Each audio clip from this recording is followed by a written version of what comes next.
to start with this question of what is the fullest, highest and truest expression of yourself. Hi everyone, this is Semal Mastani here. Welcome to part 1 of our exploration into the intentions we want to set for 2024. So someone who I really admire is Oprah Winfrey, because Oprah, she was born in poverty, she was discriminated a lot, in a country which is racist and also sexist. She made a mark for herself. She became one of the most influential women in America, and not only that, she has transformed the lives of so many people, brought so many social issues up to the surface, and a stage for so many conscious leaders, conscious writers to share their wisdom. So she's someone I deeply admire, not only for how far she's gotten, but for the impact she's had on the world. And one very interesting thing she said was that in all the interviews she's done over the 20 years, she found that there was one thing that each one of us was looking for, and that was to become the truest, highest and fullest potential of ourselves. And over the years, I have really explored this question myself. What is the truest expression? What is the fullest expression of myself? So the first framework I wanted to share with you was the framework called Ikigai. You may have heard about the Ikigai framework before, but today we'll take a different twist on it. And just to introduce you to Ikigai, Ikigai is a Japanese concept that means a reason for being. So it is a really beautiful concept which brings together a few different elements that help us explore what is our reason of being, what is our purpose, what is the thing that brings us more into the truest, highest, fullest potential of ourselves. We can all relate to that feeling of contentment when we feel like we've done something really meaningful, or we feel like something we've done has impacted another person's life. And the more of our life, the more of our time we spend on things that nurture us, nourish us, give something back to us, the more happiness we add in our life, the more joy we add in our life, the more creativity we add in our life. And so this new year, I wanted to help you take a few moments to figure out, how could you bring more of who you are into the work that you do in the world. So, working hard goes beyond making a profit. While money is an essential, our work is a contribution of our time and energy to those around us. And so Ikigai is really a big part of the influence and the way we spread our light and our essence into the world. So as you will look on the screen, Ikigai has these 4 circles. What you love, what you're good at, what can you be paid for, and what the world needs. So in the next part, we're gonna go into a written self-reflection exercise, and for this I would advise you to either print out the workbook, and if you don't have access to it, you can send us an email, and there'll be a link in the bio below where you can request for the playbook. If not, you can also have some pieces of paper and a pen ready. So what we'll do next is that I will prompt you on certain questions, and as I'm giving you these prompts, write down what comes up for you. So first you need to have 4 columns, and the 4 columns will represent the 4 circles. So what you love, what you're good at, what does the world need, and what you can be paid for. So you can pause the video, and while you have all this ready, it will be really good to do the reflection as I'm guiding you, because then you'll have all the right prompts to help you do the exercise well. So now we're going to tune into the first circle of the Ikigai, which is what you love to do. So as you're tuning into what you love to do, I really want you to take a few moments to think about what really brings you joy. If you had a weekend free where you had nothing to do, what are the things that you would love to do in that weekend? It could be traveling, it could be writing, it could be reading. What did you love to do as a child? Just write down all those things that you love to do and you probably don't have that much time to do today. anything that causes you to be really present in the moment, where you forget time.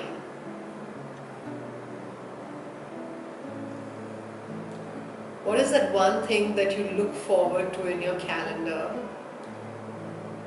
Or one thing in the week that you do that really energizes you, that really excites you?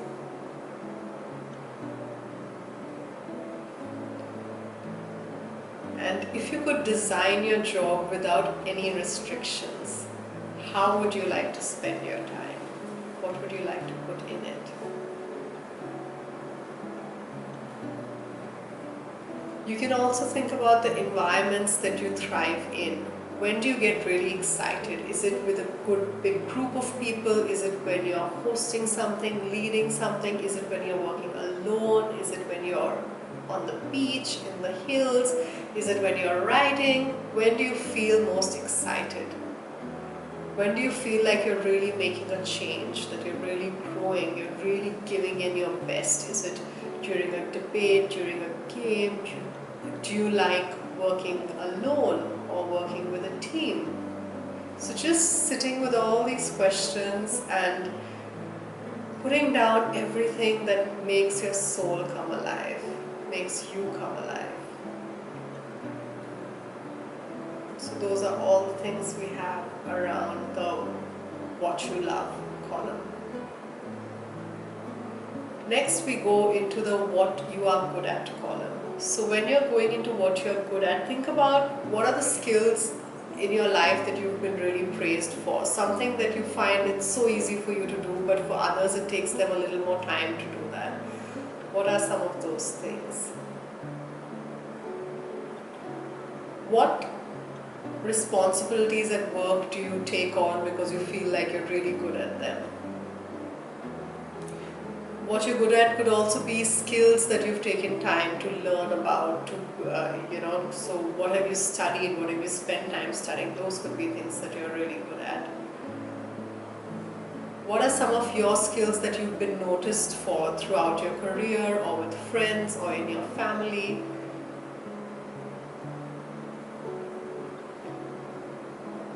So that's your column for what you're good at. Then we move into the next column, which is what does the world need? So we are hardwired to feel good when we give back. So, in the world today we see a whole list of problems and a whole list of things that need to be changed. But if you could, change one thing in the world, what would it be?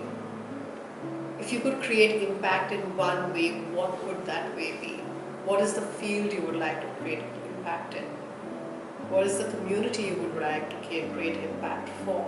What do you believe is the change that you can uniquely bring to the world?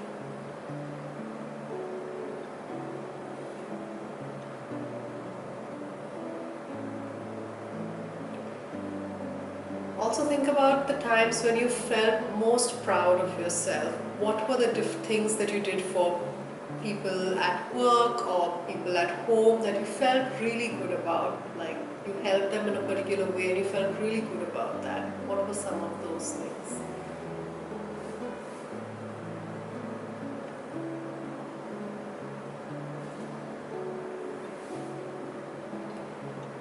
And then we go on to the last column, which is what can you be paid for?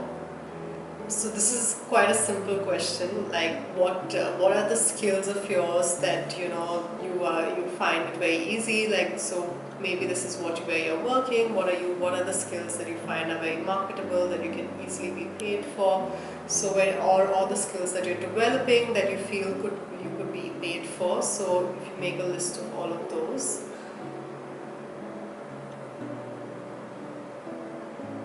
And then here are some additional questions to think about. How do you relate to others? What kind of working partnerships are really good for you? What would an office with your favorite people look like? Who are the people you love hanging out with, that you love co-creating with? How does your work enhance your inner growth, your family, your connections, your community?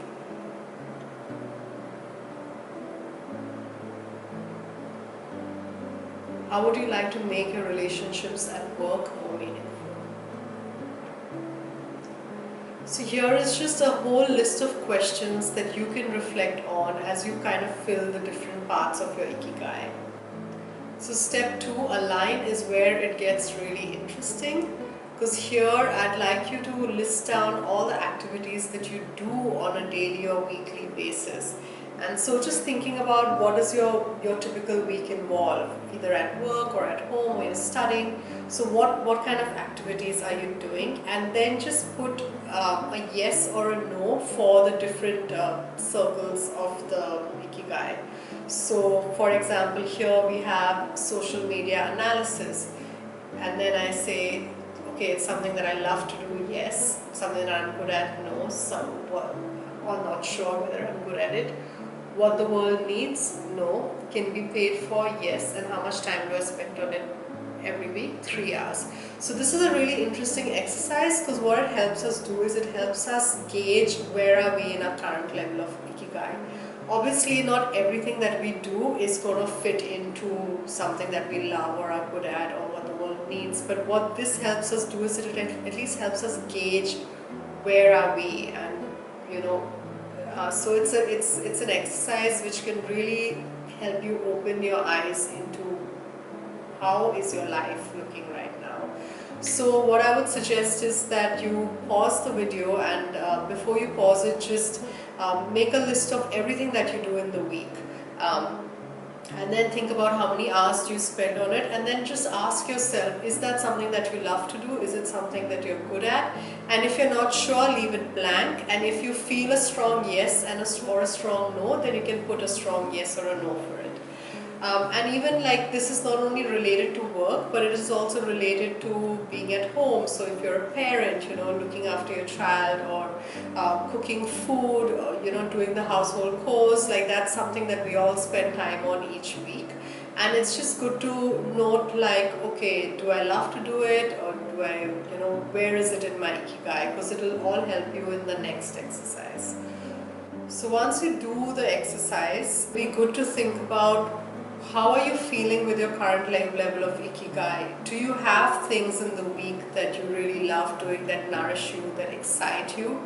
Or are most of the things that you're doing in your day-to-day week something that's only things that you're getting paid for, or maybe you're working in a charity and it's like you're spending all your time doing something that the world needs, but it's not nurturing you back. So this will help you see where are you, and it will also help you see where are the gaps where the changes can be made.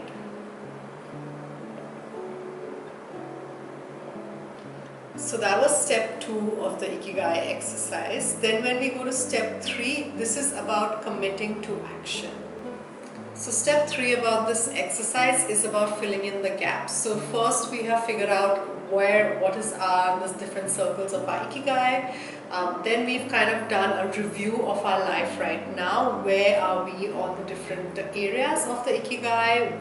And we've kind of done a review on what do we feel about our overall level of Ikigai, and where do we feel are the gaps. So now in this part, it's about filling in some of the gaps you feel. So when you look at your weekly schedule, and if you see that it is it's heavily focused on one area, how can you bring some of the other areas in? So here you'll see on the screen that on the right hand side we have the Ikigai, and then we have the different blanks, and you can see that in the blank what is missing. So for instance, if what you're doing is something that you're super passionate about, that means that it's not something that you're currently being paid for, and it's not something that the world needs. So how can you fill those gaps in? If it's something that you're not being paid for, then how can you get more skills? Can you get a degree so that you can get paid in it? Because it's great that you figured out something that you really love to do, so that thumbs up on that. And then the next step is, how can you get paid for it? Could you apply it for a job or an internship or a course? Then if you feel like you really love what you do, but you feel like it's not solving a bigger need in the world, then you think about how could you do that. Maybe you could volunteer for a charity and explore that option, or see how you could bridge the gap between how you want to contribute in the world or in the bigger picture with what you love to do. Then going going down from that is a profession. So profession is something that you're paid for and you're really good at, but it's not necessarily something that you love to do. So here the question would be, how can you bring in elements of what you love to do into your work? So for instance, maybe you love to host events. Could you try and host an event at your workplace? Or you love to paint. Could you look at maybe you could volunteer to do a painting workshop at your workplace? Something on those lines. So the whole idea is, how do you bring in the parts that are missing into the work that you already do?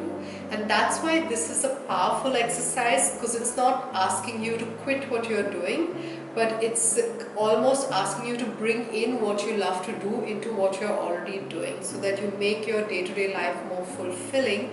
And then these are small steps. Little by little, it will lead you to doing more of what you love. So it's not always that we have to completely quit our profession to go after the things that we love to do, to have a fulfilling life. And then if there is a cause that you really believe in, could you volunteer some of your skills in other areas to bring a fresh perspective to that field? So can you volunteer some of those skills for a charity or a cause you really believe in? That's another way that you can bring a high level of Ikigai into what you're already doing. So step 2 of this exercise really gets interesting, because here we are aligning what we have explored, all the elements of Ikigai, and seeing how they align to our current life. So here we're looking at what we do on a weekly basis and how well is it fitting in with the different levels of our Ikigai.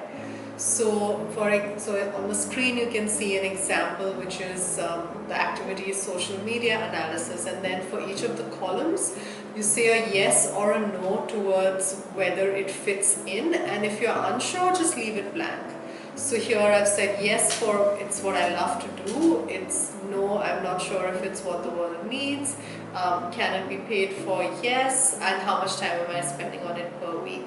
So yeah, so there's some examples of the activities that we do at work, but then there are also activities that we do at home. So cooking could be an example, or cleaning, or doing the household chores, or gardening, any of those things. So just putting in like what you love to do, and maybe it doesn't fit on any of those, but just having those down as well. So for example, cooking is not something I really enjoy or am good at, but just putting that down and knowing that how much time I spend on it will be good. And then once we finish all these different exercises, we'll kind of be able to gauge how much time are we spending on the things that we love, how much time are we spending on the things that we're good at, and basically it'll help us see where are we with our current level of Ikigai, and then we can also decide where do we want to be. So this is an exercise that just helps you see where are the gaps and how could you bring in certain elements to your life to increase your overall level of fulfillment. In the next step, which is step 3, we talk about filling in the gaps. So here, the first thing I want you to think about when you're looking at your activities is that there's certain things that you have to do every day. So for example, if it's cooking, yeah, it's something that you have to do every week or every day. It's not something that you can escape from, but then how could you make this activity more enjoyable? So maybe something that you love to do is to listen to music, or to listen to a podcast. So maybe you could be listening to your favorite music or a podcast while you're cooking. So in that way you're kind of combining something that you love to do with something that you have to do every day. So this is how you are kind of reframing or redesigning some of your daily activities. Then you go into some of the other things in your list of activities. So maybe it's something that you're super passionate about, it's something that you love to do and you're good at, but you are not able to generate much money from it, or you don't feel like it's fulfilling a greater need in the world. Then you can ask yourself those questions like, if I really love doing it, first of all, kudos for finding something that you're good at and you really love to do. And then the next question is like, how could I make a living out of this? Maybe I need to do a course, maybe I need to ask someone who's already making money, like go to a mentor and ask them how they're making money from it. Or maybe I want to apply this to a cause I'm really passionate about. Can I use these skills there?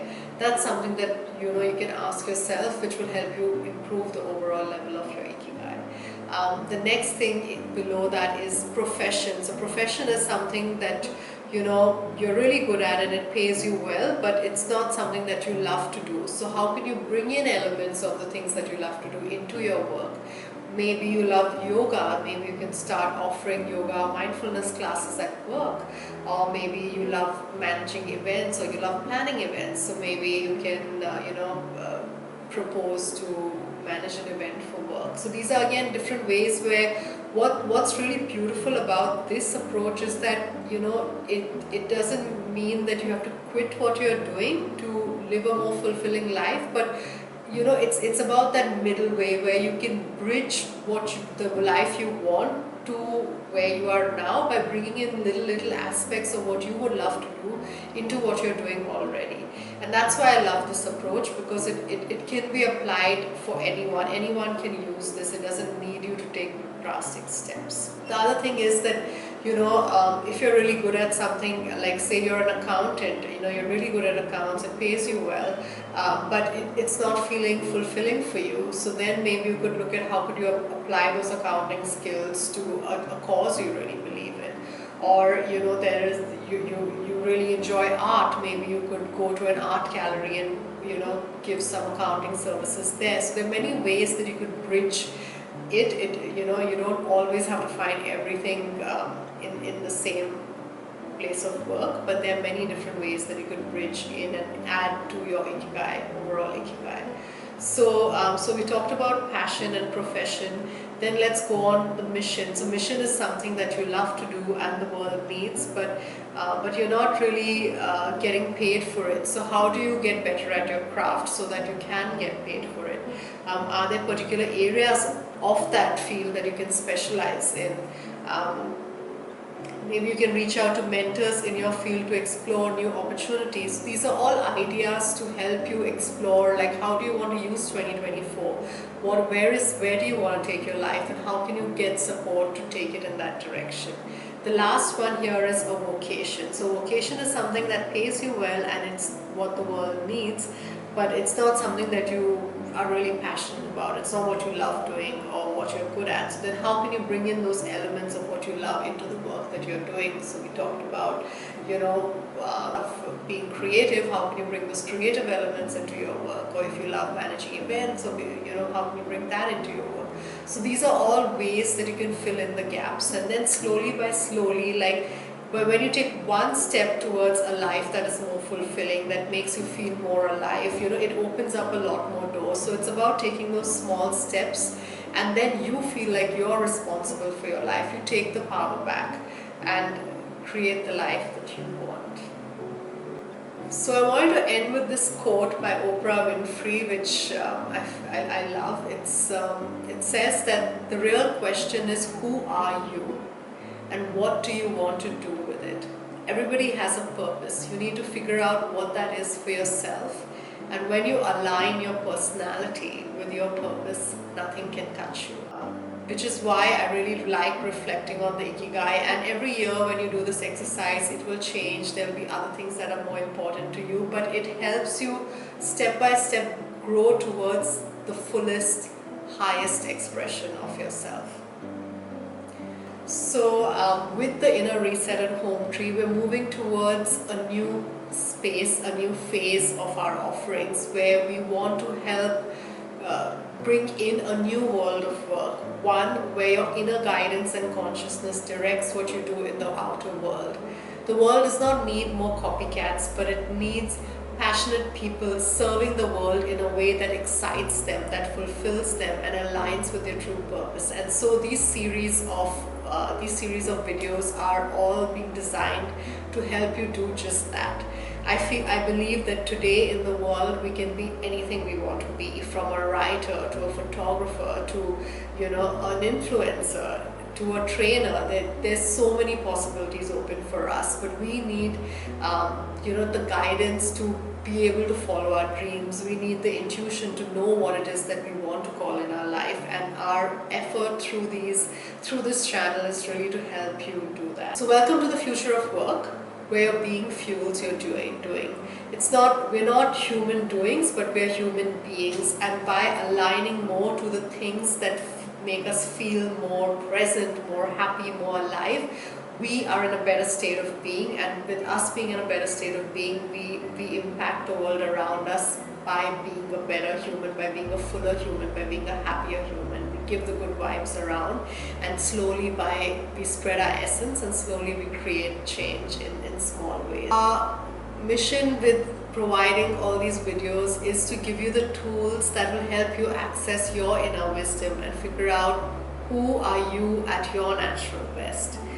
We want to give you the courage so that you can follow your heart's true passion, and to create a community of like-minded individuals where we are all striving to be our best self and together create a better world for all. I hope you enjoyed it. Thank you.